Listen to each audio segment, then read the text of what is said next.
Hello and welcome to Off the Shelf Reviews. I'm sure this movie was a lot gorier than I remember. And I'm Gary, and today we're going to review and discuss Saw 2, which released in 2005 from writers Leigh Whannell and Darren Lynn Bousman, and directed by Darren Lynn Bousman. Ian, why don't you give us the synopsis? Well, taking place after Saw 1, the movie follows Detective Eric Matthews, played by Donnie Wahlberg. He's investigating a Jigsaw trap killing and has been left evidence by Jigsaw to look for deeper clues. As Detective Matthews comes face to face with Jigsaw, played by Tobin, he realizes that not only is he part of a game, but his son might be as well, and if they follow the rules, they might just make it out alive. How much blood will you shed to stay alive, Michael? Live or die? Make your choice. So after the overnight success of the first Saw movie, Saw 2 was greenlit by the studios immediately. However, Leigh Whannell and James Wan were around the world promoting Saw 1. So the studio were like, right, let's get the script for Saw 2. Anyone? Meanwhile, Darren Lynn Bousman was out there with his script, The Desperate, and he was, desperately trying to find a studio to get it made. And every studio went, nah, it's too violent, it's too gory, it's too extreme, we don't want to do it. And then obviously the weekend that Saw was out, they're like, hey, you got that script? Yeah, we think we might turn that into a movie. Oh, right, okay. And then also, moments later, we got another phone call from the DP of the first Saw movie going, hey, remember that script you wrote? I think, bring it over here to Lionsgate.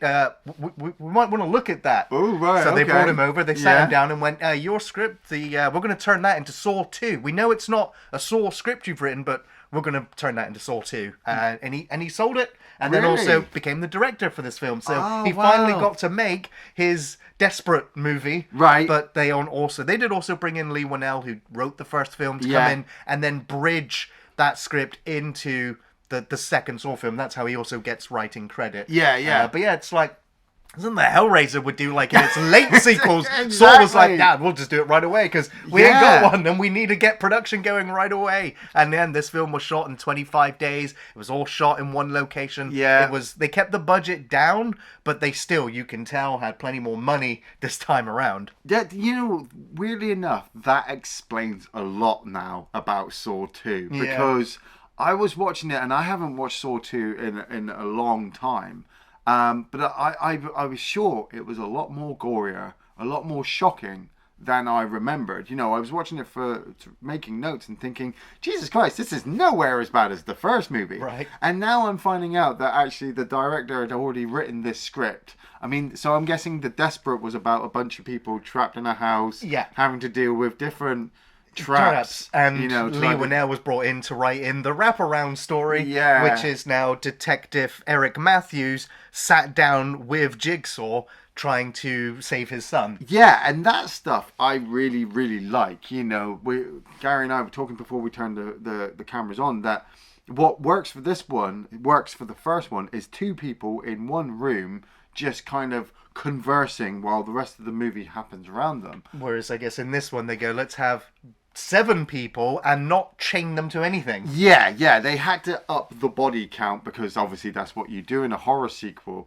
But I also like the fact that they do kind of start the Saw motif with this one, with the trap at the beginning. Now, that was something, again, that Leigh Whannell was, when he was like making the abridged Saw 2 script, he was like, well, we need to have something at the beginning of this film to remind audiences that it's a Saw movie. Yeah. And he spent ages devising a new trap. And he was toying with the idea with that reverse bear trap, but decided to turn this into a Venus fly type trap. Yeah, like an Iron Maiden kind of face mask. Yeah, and so we get the music, we get the Jigsaw puppet, we get all of the tropes with the edits and the camera work again. I'm like, okay, we're right back into a Saw movie. Yeah. And and it is one of those sequences that you might want to look away from, especially when he's got the razor and he's looking at slicing his eye open to get the key behind it. Yeah, but do you know what? This is what made me realise it's not as gory as I remember, because in this sequence there's a lot more of the fast, frantic kind of cuts and edits that we would recognise with the Saw movies, especially as the sequels come along.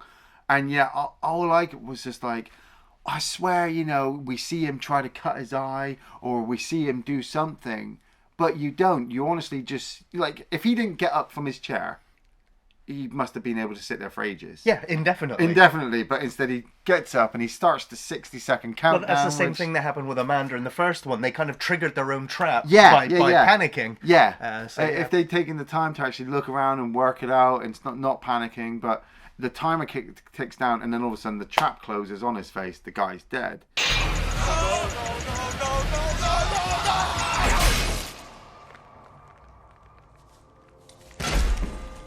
And we're cutting to Donnie Wahlberg playing Detective Matthews. Now, this was pre-Blue Bloods, so I'm pretty sure they watched him in this and went, hey, he plays a good burnt-out cop. Right. Not once, even if you look really carefully, not once can you see what district or city he is in by his police badge. No. The movie does it really, really well to just hide all the background locations. But the opening scene establishes him as a bit of a douchebag dad. Yeah, he is. And I was also like, ooh, the first Saw exterior shot, really. Yeah. It's in daylight. But where are we? It doesn't. We're on a pier. We're on a pier somewhere. But yeah, his son kind of marches off, and he's just like, "Oh, go be with your mother then." And it's like, "Oh, okay." Yeah, you're just like, is he a burnt out cop? Is he being a horrible dad? What is his connection to the Saw killings? Because he's actually not investigating it. No. We've got Dina Meyer, who reprises her role from the first movie.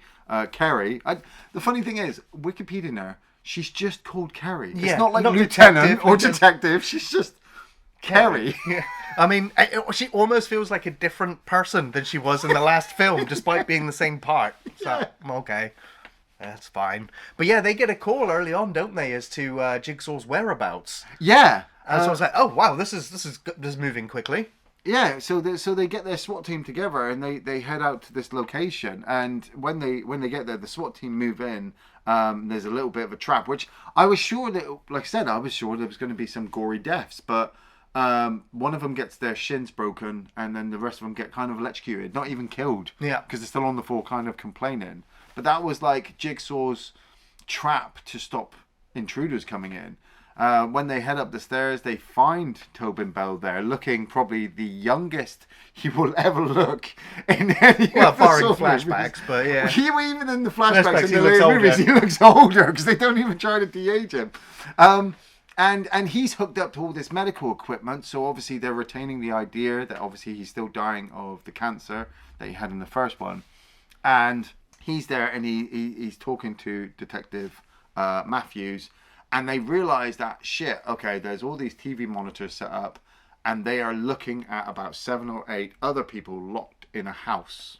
Get over it. What do you mean, get over it? I mean, stop bitching about it and let's do something. I think we should all just calm down. Shut up! I hear something. And that's where we then get introduced to all of the, I guess, participants of the new game. Yeah. As they all start to come around and realise where they are. And I have to ask, though, at what point did you actually get any of their names? Xavier was the big, brutish, thuggish, angry guy. Yeah, but when did you get his name? Oh, when they play the tapes. Which isn't until like later. Right, yeah, so I'm just like, but that's it, like, they're all stereotypical kind of characters. I'm like, these was how I made the notes. You got the good looking one, then you got the quiet one in the dinner jacket. Then you had Jonas, played by Glenn Plummer, who I actually recognised from Menace to Society and some other movies. Like you said, you had Xavier, the big kind of jock. You had the hoodie guy, who was kind of quiet. But that explains now where these characters came from. Because I was like, you're not even giving us any of their names. At least in the first one, we knew the characters' names like immediately. yeah, because they had the little packets that they opened. Yeah, in this one, I'm just looking at Amanda. And even when Amanda wakes up, played by Shawnee Smith, and immediately goes and finds the loose brick and finds the tape because she's been in the Saw game before. When they play the tape, it's not like Jigsaw says the characters' names. No, he kind of addresses all of them. Yeah, really. he just addresses them all. He gives them the rules. But that would explain because the original script was just a bunch of strangers locked in a house dealing with a poisonous gas. Essentially, yeah. Now, I do think it's kind of cool that a bit of a setup here. Yeah. But when we cut to all of them in the house, there's everyone's pretty much awake except for one who is laying face down in the middle of the room. Yeah. I was like, that's kind of like Jigsaw in the first movie. In the first movie, yeah. I wonder if it'll setting anything up or it's just a coincidence. But yeah, it's like the panic starts to set in. They're like, really? We're going to be poisoned and we're going to die in 2 hours, but the door's open in 3.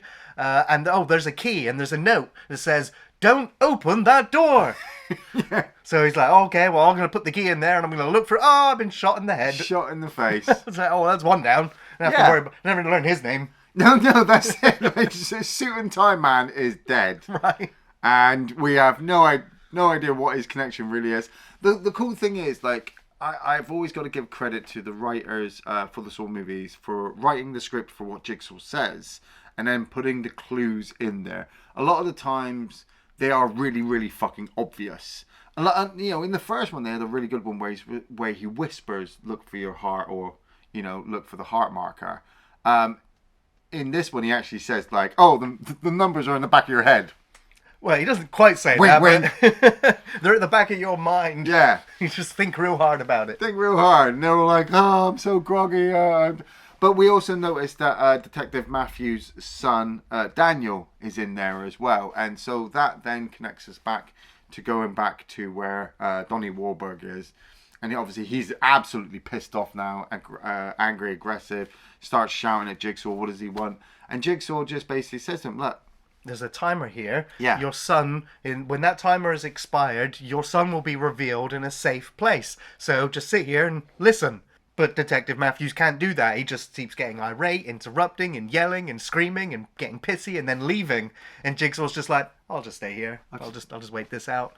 And then they end up. Dina Meyer's like, how do we break him down? How do we find out where these people are? How do we get your son back? And then you've got this other copper who's just like, you don't understand what this man's going through. He's lost his son. He's lost his wife. He's disgraced. Let him handle this and stop doing it your way. Yeah. I started to see like all of the characters in this film just became very one note. And they kept that one note, obviously, through their entire existence in the film. And it was just starting to grate. It really was. Even though I quite like Donnie Wahlberg as an actor. Yeah. He was starting to annoy me with the fact that he's not done anything in the film to make me warm to him. No, the exactly. Slightest, yeah. Other than he has that, parental love for his child. That's it. But it still gets muddied in how much of a shithead he actually is. Yeah, even him being a caring parent isn't really, like, shining a spotlight onto his character. And then us cutting back to the house. That stuff is really quite weak now looking back on it, because once they get out of the room, they're told that there's a fucking antidote in this safe. The numbers are in the back of your mind. You have to think, but nobody figures out that thing. So they all wander out of the room, and you get really lost and disorientated how big this fucking place is, because it seems like a house. It acts like a house. But it's got some of the longest fucking corridors. It feels like something they've built inside a warehouse. Right. And then they've just stuck these people in there. And so they're walking around all these different rooms. There's padlock. And I was like, wow, I'm sure they all had their own little traps. Well, they kind of do. Each room, when they find it, has a tape set up for one of them. But for one of them. So, like, we get a tape set up for the hoodie guy. And there's a tape set up for the good-looking girl, but she never listens to it, and she just happens to stumble in that room, right? And then there's a room set up for Jock, for Xavier. So there's we never see one for Jonas. We never see one for the guy who gets shot in the eye. No. So it's like how so are there were they probably all traps going to we find never got to see. Exactly. How are we ever going to find a lot of these rooms? So we come across the room with Omi, and I was confused by his game as well, because he gets told to climb inside the furnace. Well, the tape actually kind of sets him up. Because Jigsaw reveals on the tape that this guy, everyone in the room, this guy is the guy that kidnapped you, abducted you, and put you in this house. Yeah. And now he's going to go in there and get a vaccine for himself. And the others like immediately like gang up on him. They want answers, and he's like, "Look, I know nothing." Like, yeah, okay, I kidnapped you, but I'm here too. Yeah. And he's like, "Well, I'm going in anyway." And there's a weird thing though. Before he goes in there, he's walking past the furnace thing, and he unscrews a little thing, and then he throws it away. And then he starts knocking on it, and then he climbs in there, and I was like, "What? Did you sabotage yourself?" I don't know what difference that made. Even when he climbs in and he takes one down, and I'm like, "Well, you could go," but the film language. There's two in there. Yeah, there's two in there, but the film language basically tells you like if he does the second one, he's going to set off the trap. Yeah. And so he does. He pulls it, which closes the door, which sets off his own trap, and I'm like.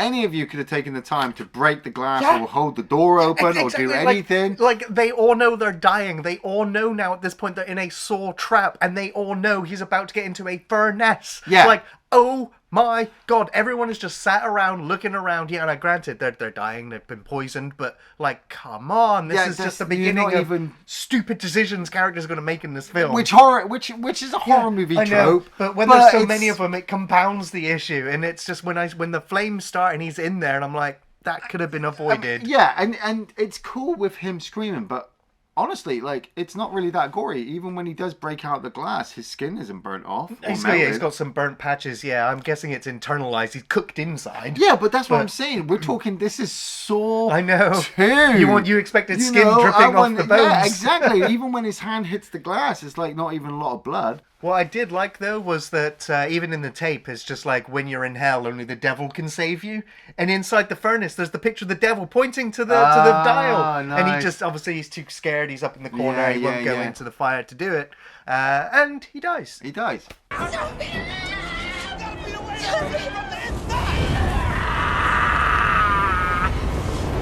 And that's the thing, like, as the movie continues on, as they're stumbling around more of the house, I mean, you got kind of Dinner Jacket Girl, who we never really find out what her crime was, you know, but we're assuming that she was arrested by Detective Matthews and sent the crime for a crime she didn't commit, A-Team style. But she just dies in the middle of the corridor of nerve gas. And I'm like, so what, it affected her quicker than everybody else? Maybe she got a higher dose of it, maybe she had a lower tolerance to it, but yeah, it's human biology is different. She was never going to get to her trap. Well, I mean, she spent most of the time moping around and not trying to find her trap. Right, so. But in a way, unintentionally, Jigsaw killed her. Like, he put her in this game, and so her game was to obviously save herself. But if she never even got the chance to get to her game, because we never saw her room... She had 2 hours to do so, and she didn't. Loose. But we cut back to Detective Matthews as well. And obviously he's had enough with Jigsaw, because he's seen on the monitor people are dying, like, you know, his son's getting even more and more closer to death.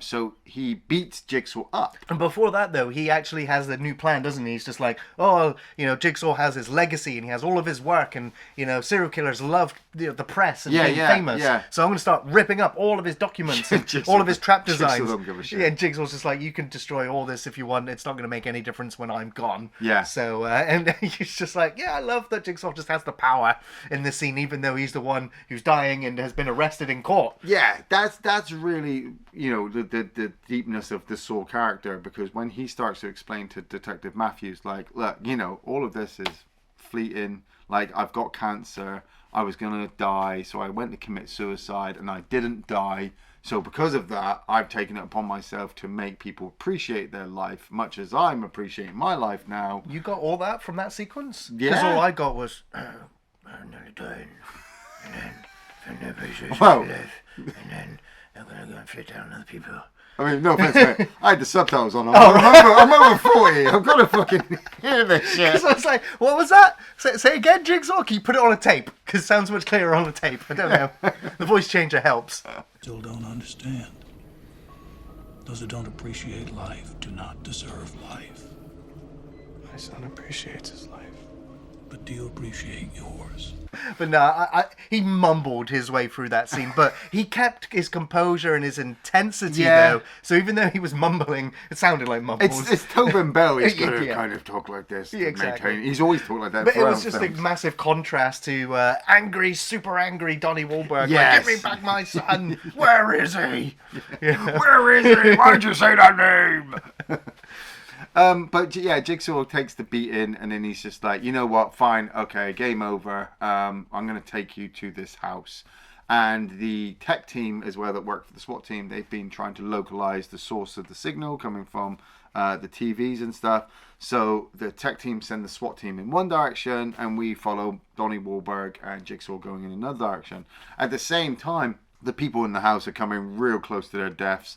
You know, fucking, like we said, dinner suit girl, she's died in the middle of the corridor. Yeah, I think at this point, Xavier has found his trap room, and it's announced that he was a drug dealer. Yes. And when they pull back the rugs or the sheets, they see that there is a huge pit filled with needles. Now, according to the production, it took 4 people 4 days to fill that pit with the needles. But what they had to do was take real needles and then remove the actual metal and replace them with fiberglass ones, so they're easily breakable. But unfortunately, some real needles fell into the pit, which caused a whole furore, as they now have to make sure that all the real needles have been removed from a real needle pit. So that must have been a real fun day on set. But they also put some water and some like gelatin, some gel in there, so that, you know, it made it feel more like a seabed of needles, you know, so that it had more movement. Yeah, because that's the one thing that I always remember about this Saw 2 movie was, like I said, I was expecting the extreme stuff, and then so when I saw the pit of needles, I was like, yeah, I remember now. This sequence is really harsh. Yeah, because Xavier picks up Amanda and throws her in the pit. He's like, I ain't going in there, you go. He does. He fights with the door for fucking ages, and then when he finally gets in the door, he set off this timer, and it's just like, get in the pit, find your key. And he picks up Amanda and throws her in. So Shawnee Smith fucking sells it so brilliantly. She does. She's trying to move around on these needles. But for me as well, it's been a long time since I watched it. We've seen a lot of horror movies. I'm like, you know what? The practical effects are really, really good. Yeah. But she does actually find the key. Yeah. And she does actually get him the key, and he just doesn't get to the door and in time. No, he gets to the door in time. He just stumbles at the door and he's like, I can't get it. The time's out.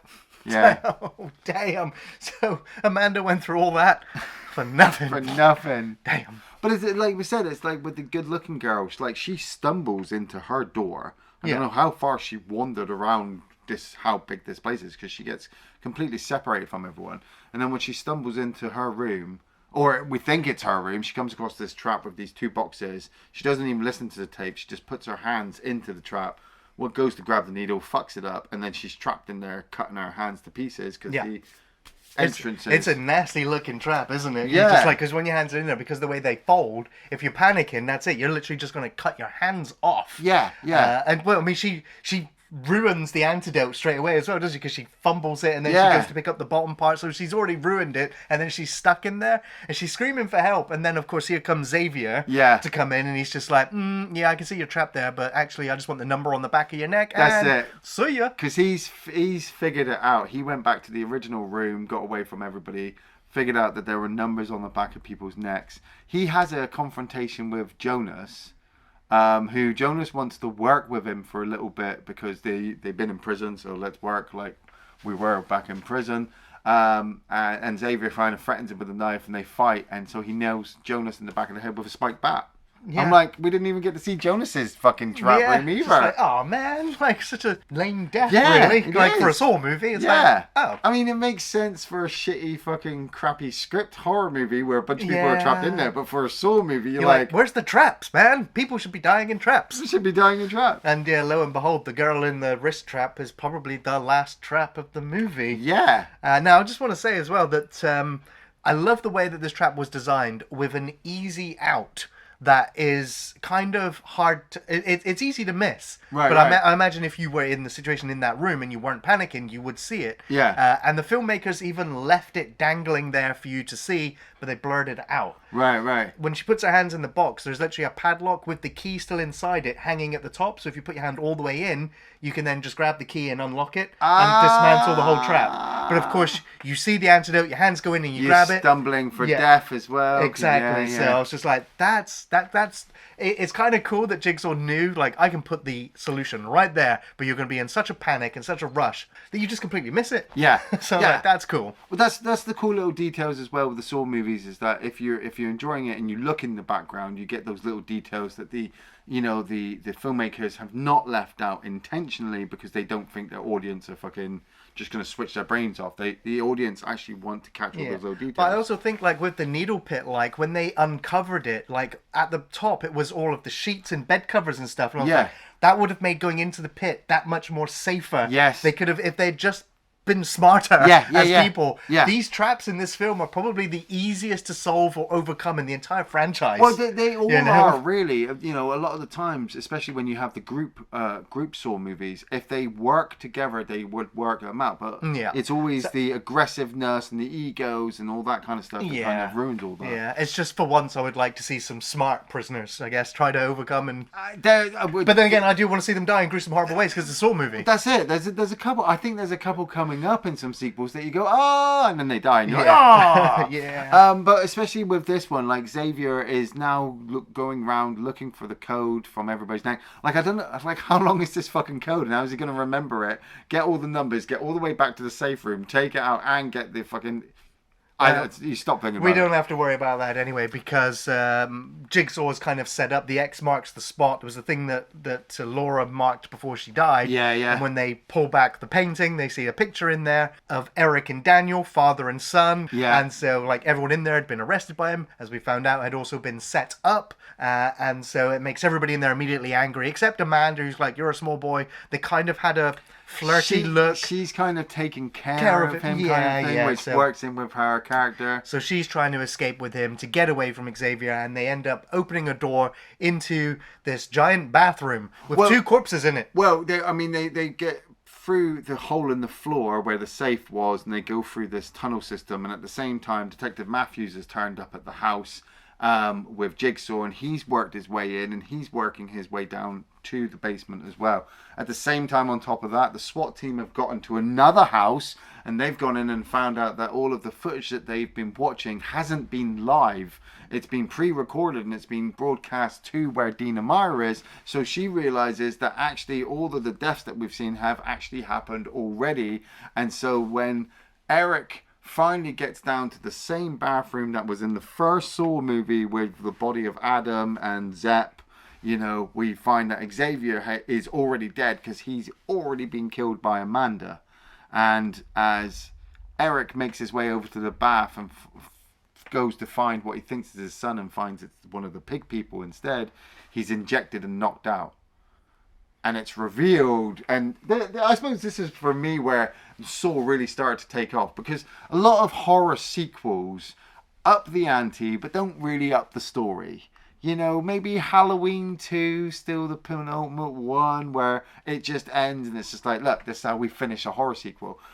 A load of horror sequels are just like, look, we just got to keep going. We've got to keep the body count going. We need to keep the franchise going.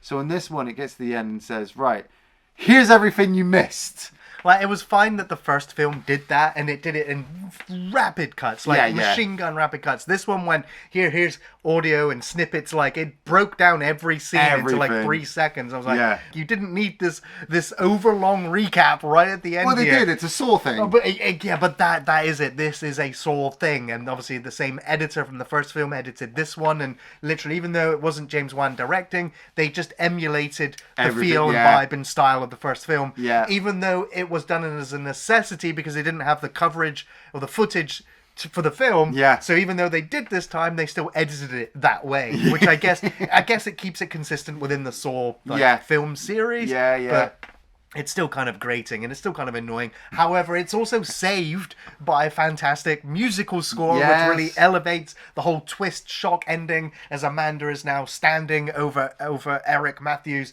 like game over and locks him in as he's chained to the chained at the ankle. Yeah. Okay, he's chained up. He's lost his game. He's now stuck there, just like Adam was at the end. We cut to Jigsaw then, sat in the car like not dead yet.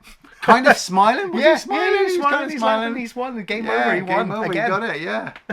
I also have to go back to Xavier. I think it was Daniel that killed him, slit his throat open. Yeah, he did. I was like, God damn it! I like with no saw trap for him either. No, three of these people have died terrible deaths for a Saw movie. Yeah, And granted, the most horrifying bit was when he cut his own back of his neck to get his number. I thought it was funny that he put his own skin in his pocket. I didn't understand. Like, Xavier was such a fucking dumbass jock character. Like, a lot of his decisions he could have just avoided if he wasn't such a complete bullyish asshole. And him cutting his neck off, like the way he looks at it, imagine if it was an 8 and he'd only cut it in half. Yeah. And he's like, 0? Yeah. Yeah, quite satisfying ending though, even though the majority of the film kind of wavered.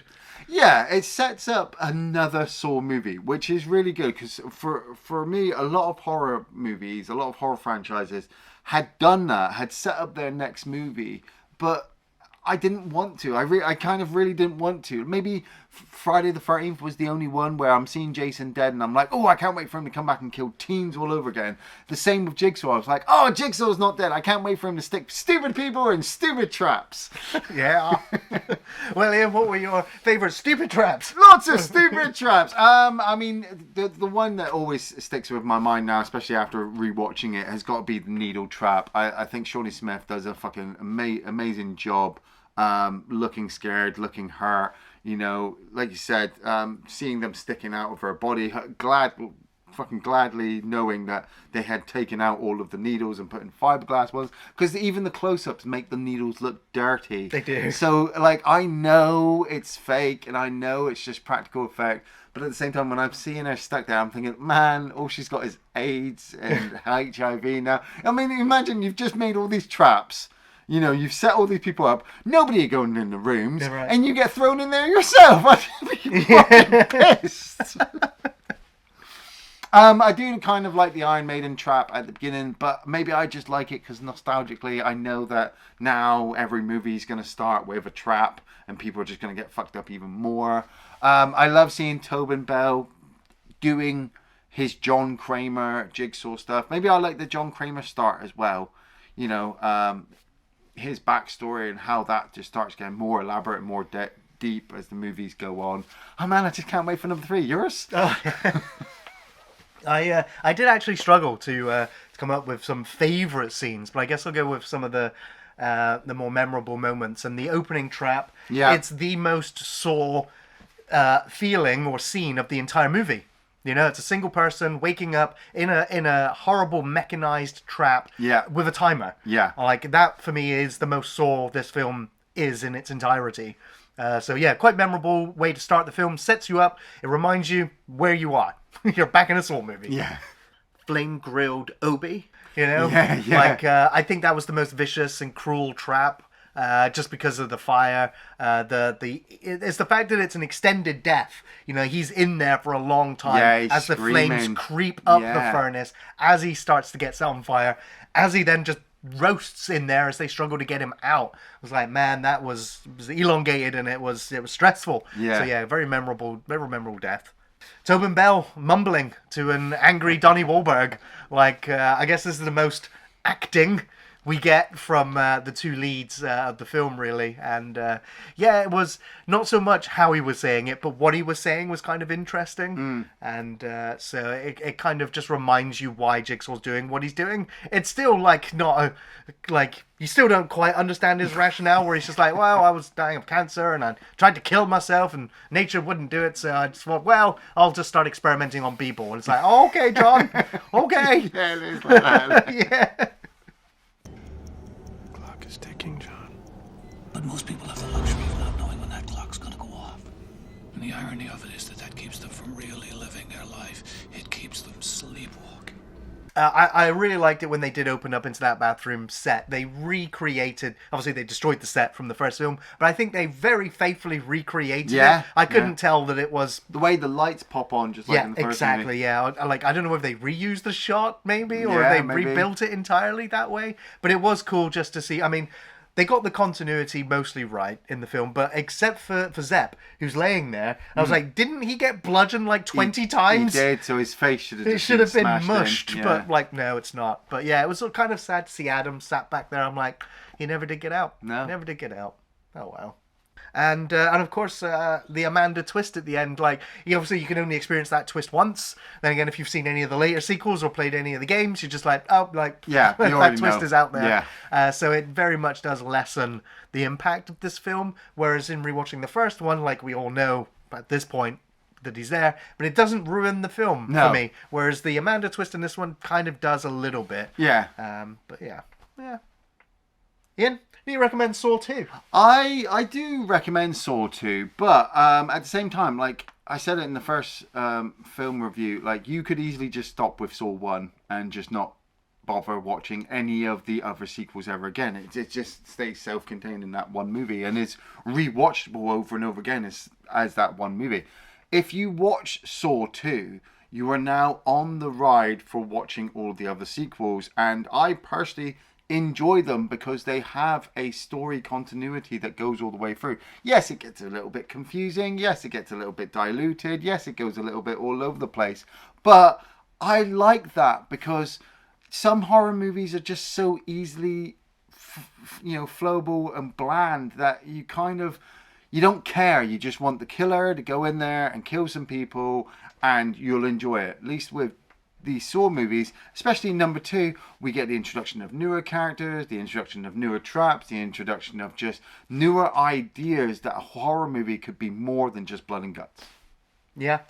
I'm definitely still going to be recommending Saw 2, although I don't consider it as highly as I had. It's still worth a watch. There's plenty of traps, good thrills, and a cool twist.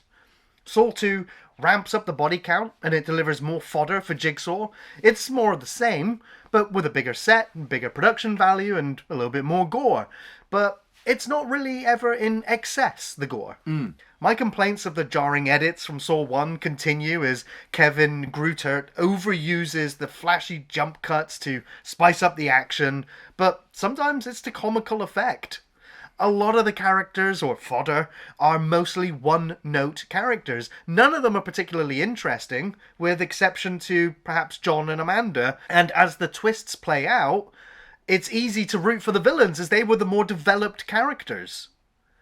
The effects are really good, very believable, and one of the film's highlights, along with the set design and awesome theme music by Charlie Clouser. It gives the final act and twist that extra impact. As a standalone film, I'd say it's pretty average, actually, and barely worth a watch. As a Saw sequel, it's pretty much helping in setting the mold for future sequels, and it was great to give Jigsaw center stage this time around, fully utilizing the awesome Tobin Bell. So, yeah, during occasional Saw marathons, this was a highlight. I personally don't rate it as high anymore, but it's more than watchable as we head into more convoluted twists and over-the-top gore. New game, different pieces. Thanks for watching Off the Shelf Reviews.